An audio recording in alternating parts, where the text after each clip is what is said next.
Friends, मैं राजकमल वर्मा, लाला जगदीश प्रसाद सरस्वती विद्या मंदिर inter college, Jansath road, Muzaffarnagar से। आज हम बात करेंगे 10th क्लास में समीकरणों का हल करना।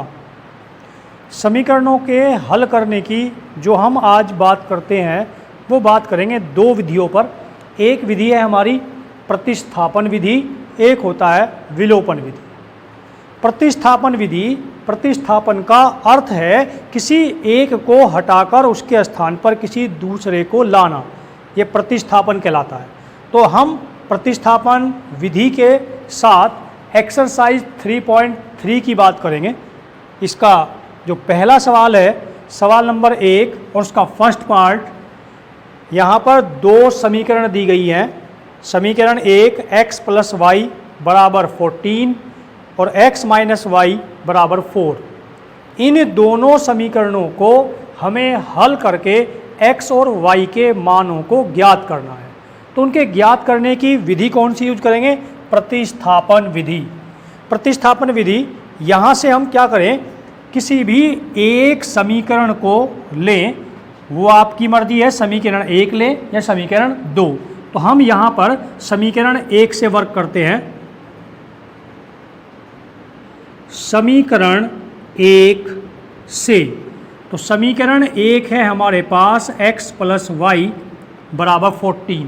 तो यहाँ से हमें ये वाले मान या तो x के पदों में बनाएं या y के पदों में, यानी मैं यहाँ से y का मान x के पदों में क्रिएट किया हमने यहाँ पर। यानी x को हम बराबर के राइट साइड में लेके जाते हैं, तो यहाँ पर ये चिन्ह प्लस है, इधर आएगा तो चिन्ह माइनस हो जाएगा, अर्थात y का जो मान है अब हमारे पास में 14 - x बन गया। इस वाली समीकरण को आप कोई भी समीकरण 3 नाम दे सकते हैं। अब यहाँ से समीकरण 3 से y का मान आपने समीकरण 2 में रखना, इसका मतलब होता है प्रतिस्थापन। ठीक है, y का मान समीकरण 2 में रखने पर, तो जैसे ही समीकरण 2 में ये मान रखेंगे। अच्छा, यहाँ पर ये बात जरूर याद रखने वाली बात है, जिस समीकरण से आपने मान बनाया है, चाहे वो x का बनाया चाहे y का बनाया, उस वाली समीकरण में मान नहीं रखेंगे। ठीक है, कभी आप समझें कि हमने समीकरण 1 से बनाया और हम वापस 1 में ही मान रख दें, तो ऐसा नहीं करना, क्योंकि हमारे पास में दो समीकरण है, हमें दोनों समीकरणों से कार्य करना है। तो समीकरण यानी जो y का हमने मान बनाया, 3 हमने समीकरण दिया है, उसका मान समीकरण 2 में रखेंगे। समीकरण 2 क्या है? x - y = 4। तो यहाँ से y के स्थान पर अब हम 14 - x रखेंगे, यानी x माइनस यह आ जाएगा 14 - x = 4। ये वाला चिन्ह जब इसको ओपन करेंगे तो -14 + x 4, ये यहाँ से इधर जाएगा 1x और 1x मिलकर के 2x, 4 + 14, 2x = 18, x = 9, यानी जो x का मान है वो आपके पास 9 आया। अब इस वाले x के मान को समीकरण 3 में रखना। Put the value of x in equation 3। Equation 3 है अपने पास y = 14 - x, यानी y = 14 - 9 और y = 5। यानी यहाँ से हमें x का मान 9 और y का मान 5 प्राप्त होता है। इस उत्तर की आप अपने आप जांच भी कर सकते हैं, यानी जो मान हमें प्राप्त हुए हैं उन्हीं मानों को आप वापस समीकरण 1 और समीकरण 2 में रख करके चेक कर सकते हैं। ये हमारे प्रश्न में नहीं है, लेकिन आंसर की जांच कर सकते हैं अगर आपके पास टाइम बचता है। x का मान 9, y का मान 5, 9 + 5 = 14। क्लियर हो गया? यहाँ पर 9 - 5 दैट इज 4, तो हमारा आंसर क्या होगा यहाँ पर सही होगा। अब हम इसी एक्सरसाइज का क्वेश्चन नंबर 1 का second part s minus T बराबर 3 s अपॉन 3 प्लस टी बराबर 6, ये दो समीकरणें दी गई हैं। इन दोनों समीकरणों को हमें हल करके यहाँ से भी x का और y का और s एवं t का मान ज्ञात करना। ठीक है, तो यहाँ से क्या करें, समीकरण नंबर आप 1 लें या 2 लें, वो आपकी मर्जी के ऊपर बात है। अगर आप 2 चाहते हैं तो 2 से हम काम कर सकते हैं। चलिए समीकरण 2 से लेते हैं। समीकरण 2 से s upon 3 plus t upon 2 बराबर 6। यहाँ पर 3 और 2 का जो एलसीएम बनता है वो 6 होता है। तो यहाँ हम क्या काम करें, इस पूरी समीकरण को 6 से मल्टीप्लाई कर दें। ये वो कार्य है जो आप एलसीएम लेकर हल करते हैं। ठीक है, क्योंकि 3 एंड 2 का एलसीएम 6 होता है। अगर हम चाहें तो उससे भी कर सकते हैं और इसे चाहें तो इससे भी कर सकते हैं। जैसे हम 6 की मल्टीप्लाई करेंगे तो ये बनेगा 6x अपॉन 3 से कैंसिल बनेगा तो ये बन जाएगा 2s प्लस यहाँ पर ये बनेगा 3t और बराबर 36। समझ में आई बात। अब यहाँ से ये जो समीकरण है हमारी जो 2 थी ये सिंगल दिखाई दे रही थी, यानी यहाँ पर भी s का और t का कोई गुणांक नहीं था, वे अब गुणांक आ गया, s का 2 गुणांक और t का 3 गुणांक। राइट, अब यहाँ से हमें s या t का मान बनाना है। तो अगर हम s का मान बनाएंगे तो t को हमें राइट साइड पे शिफ्ट करना रहेगा। तो 2s बराबर 36 माइनस 3t या s बराबर 36 माइनस 3t अपॉन 2, ये हमारे पास s का मान बन के आया। अब ये प्रतिस्थापित करेंगे कौन समीकरण में, नंबर 1 में। क्यों, क्योंकि अब की बार हमने ये जो बनाया है मान, ये समीकरण 2 से बनाया। ठीक है, समीकरण 1 में s का मान रखने पर समीकरण a जो 1 है वो है s माइनस टी बराबर 3।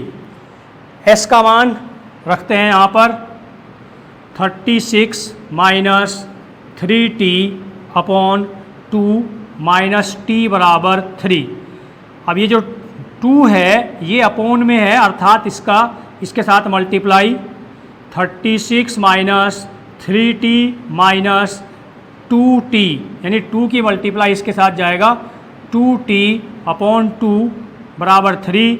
ये जरा मल्टीप्लाई में पहुँचेगा 36 माइनस 5t बराबर 6, 3t माइनस और 2t माइनस, तो दोनों को मिलाएंगे तो ये बन जाएगा 5t।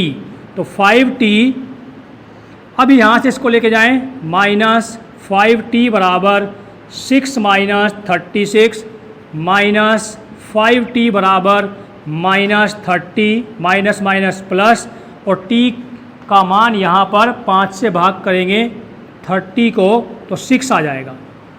क्लियर हो गया। अब ये वाला मान आपने समीकरण नंबर 3 में रखना है और यहाँ से s का मान ज्ञात करना है।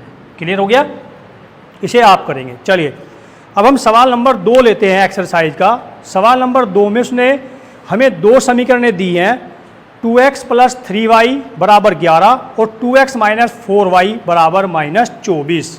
यानी यहाँ पे हम सवाल नंबर 2 को पहले नोट आउट करते हैं, उसके बाद इसकी क्रिया पे आगे बढ़ेंगे। जो सवाल मैंने अभी आपके लिए अधूरा छोड़ा है उस सवाल को आपने पूरा करना है।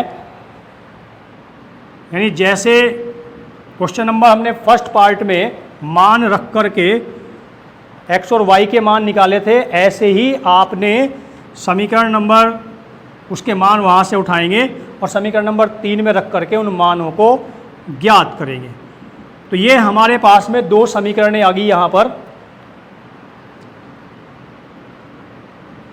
एक समीकरण है 2x प्लस 3y बराबर 11 और दूसरी समीकरण है 2x माइनस 4y बराबर माइनस 24। पहले इन समीकरणों को हल करना है।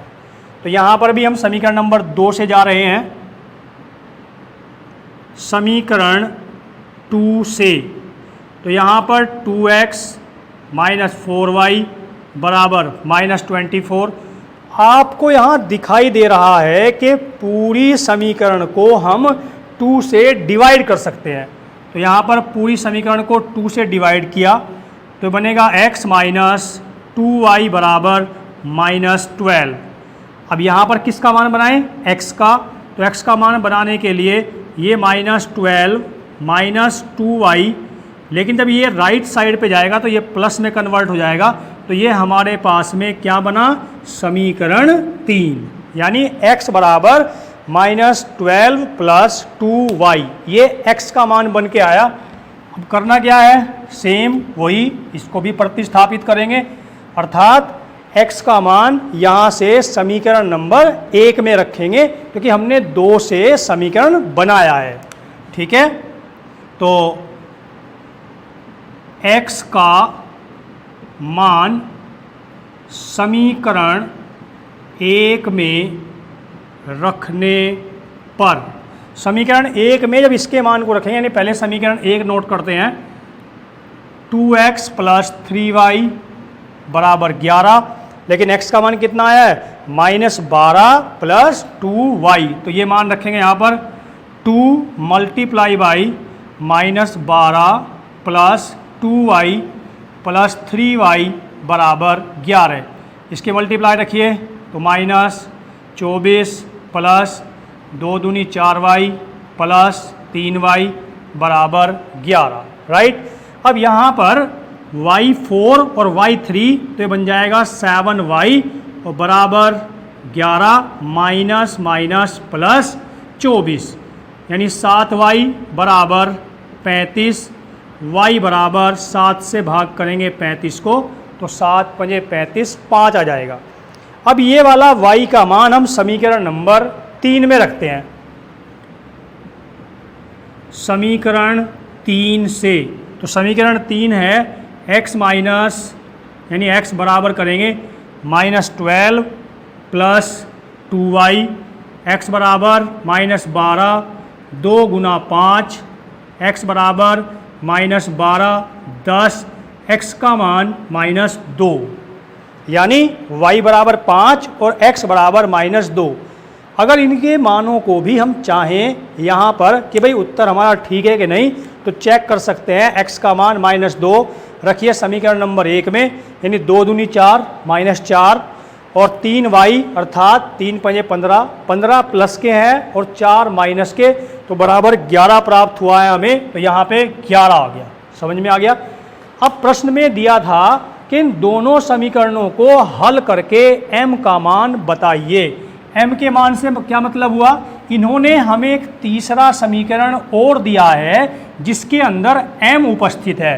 ठीक है, उस समीकरण का जो मान दिया है वो बताया है y बराबर mx प्लस 3, y बराबर mx प्लस 3, अर्थात हमें यहाँ पर x के और y के मानों को रखकर m का मान निकालना।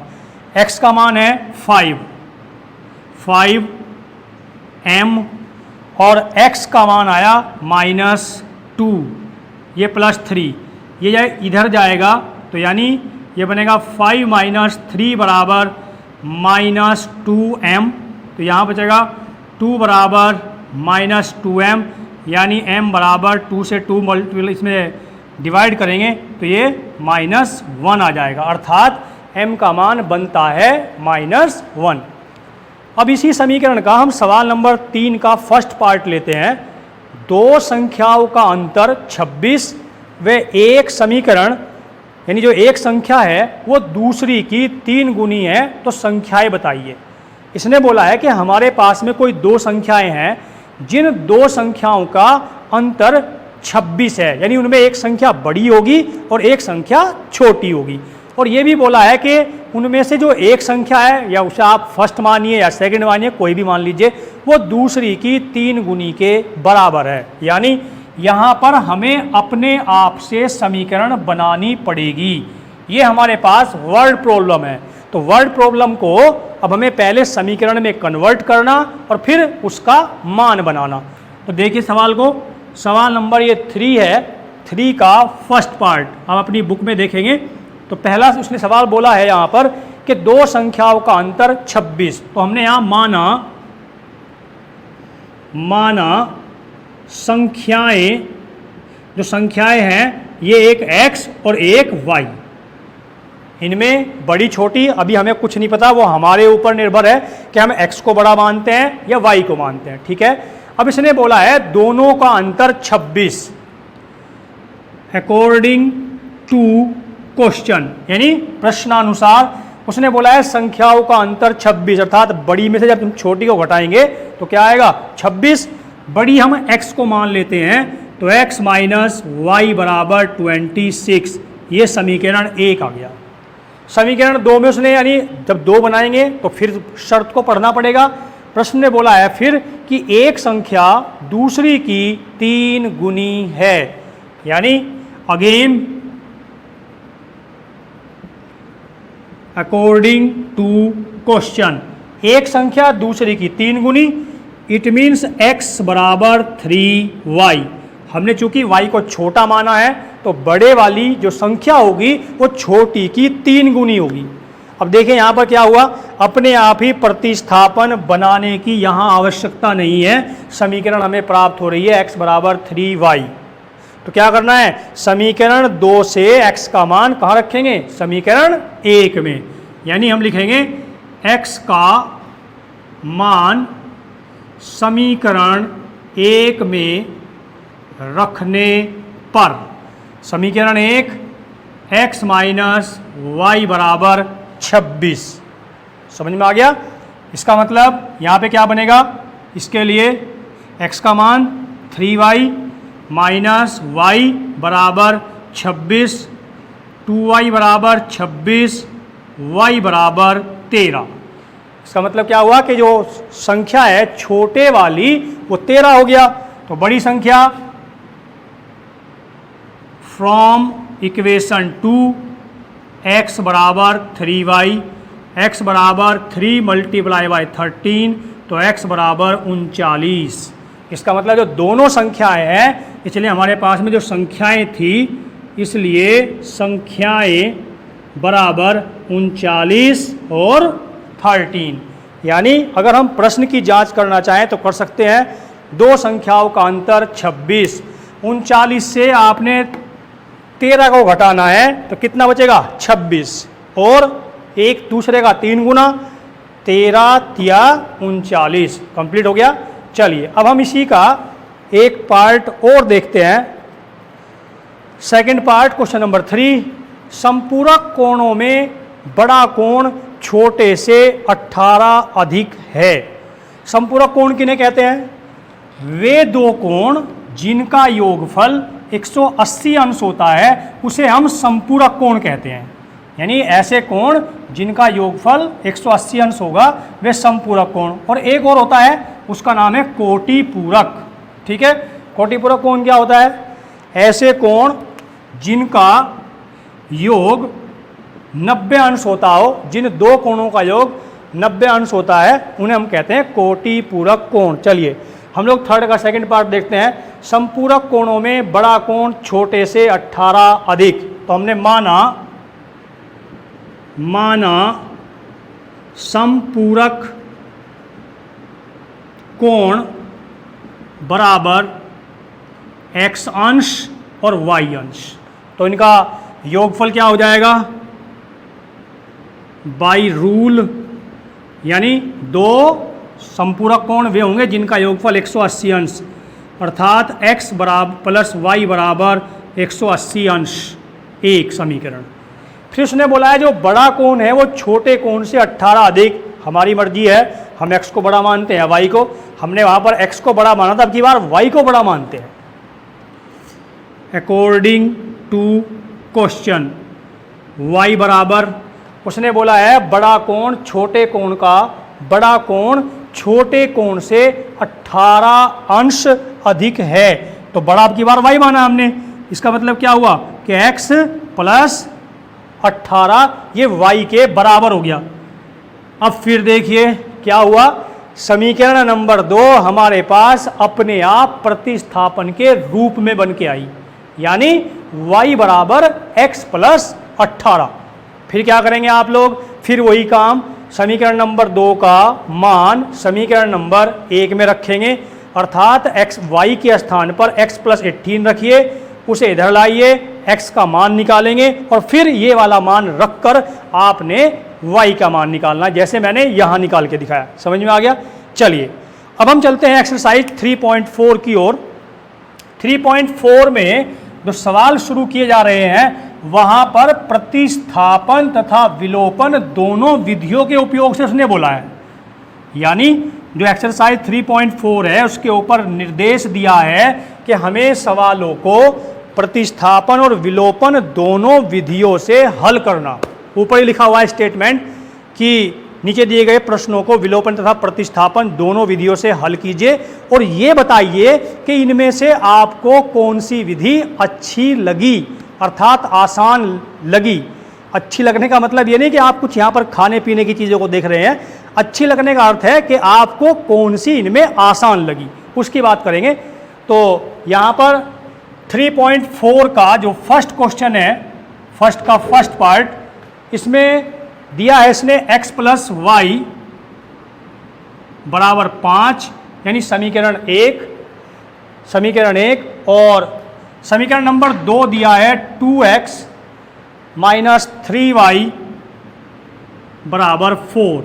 तो ये हमें दो समीकरणें दी हैं। अब की बार देखिए प्रतिस्थापन विधि उसने बोला है दोनों विधियों से हल करना। प्रतिस्थापन विधि अभी मैंने आपको हल करा के बताया है और वो मैं समझता हूँ आप सीख गए होंगे। ठीक है, आपको ये प्रतिस्थापन से अपने आप हल करना। क्या करेंगे, समीकरण 1 से आप x का या y की मान को बना लीजिए, उसे फिर समीकरण 2 में पुट करेंगे और आपको x y का मान आ जाएगा। राइट, मैं अब इसको हल करूंगा विलोपन विधि से। विलोपन विधि, विलोपन विधि का अर्थ होता है प्रतिस्थापन में एक से दूसरे को हटाना। विलोपन का अर्थ है कि समीकरण से हटा देना, पूरा ही हटा देना, अर्थात समाप्त कर देना। आप यहां पर देखिए, यहां पर x और y के जो गुणांक हैं वो एक एक गुणांक हैं। समीकरण 2 में x का गुणांक 2 और y का गुणांक -3। तो क्या करें, अब यहां से हमें इनके गुणांकों को बराबर करना, अर्थात जो x का गुणांक है वो 1, यहाँ पर 2। तो अगर हमें यहाँ से x को हटाना हो, उसे विलुप्त करना हो, तो यहाँ पर 2 से गुणा करनी पड़ेगी और यदि y को विलुप्त करना है तो गुणा करनी पड़ेगी 3 से।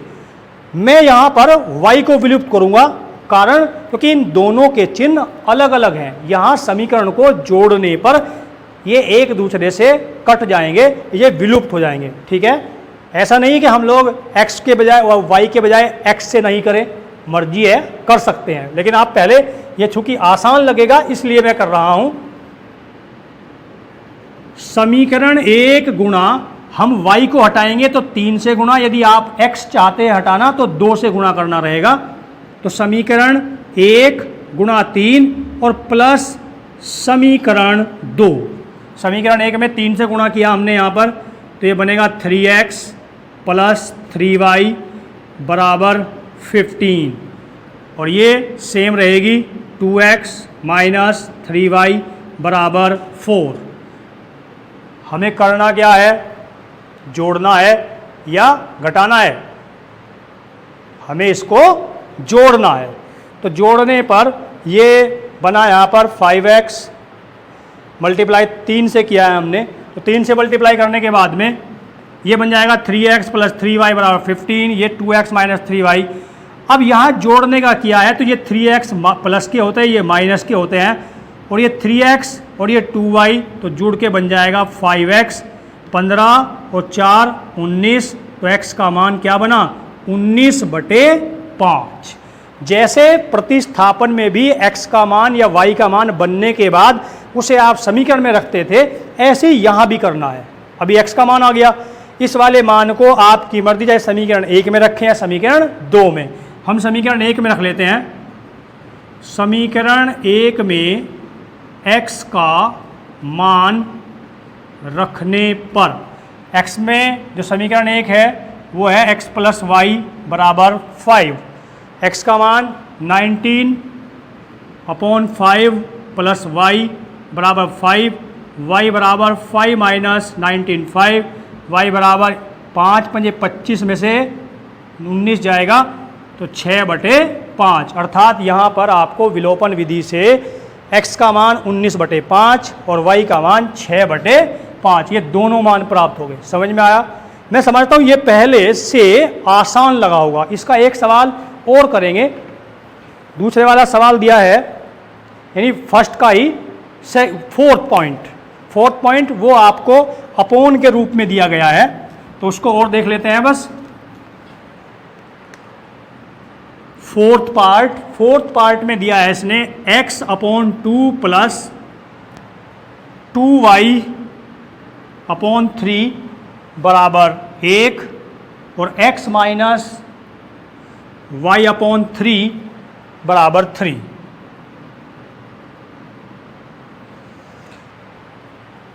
दोनों समीकरणें हमारे पास दी हुई हैं भिन्न के रूप में। अगर आप भिन्न के रूप में इसका यहीं पर जो का तो विलोपन चाहते हैं तो ऐसे हो जाएगा। क्यों? क्योंकि यहाँ पर y को हम हटाना चाहेंगे, y यहाँ पर प्लस है और यहाँ पर माइनस। इसके पास गुणांक 2 है और इसके पास गुणांक 1। अपोन वाले की बात नहीं मैंने किया। अगर हम पूरे गुणांक की बात करें, अगर पूछता है प्रश्न में कि y का गुणांक क्या है, तो यहाँ y का गुणांक 2/3 और यहाँ पर गुणांक 1/3।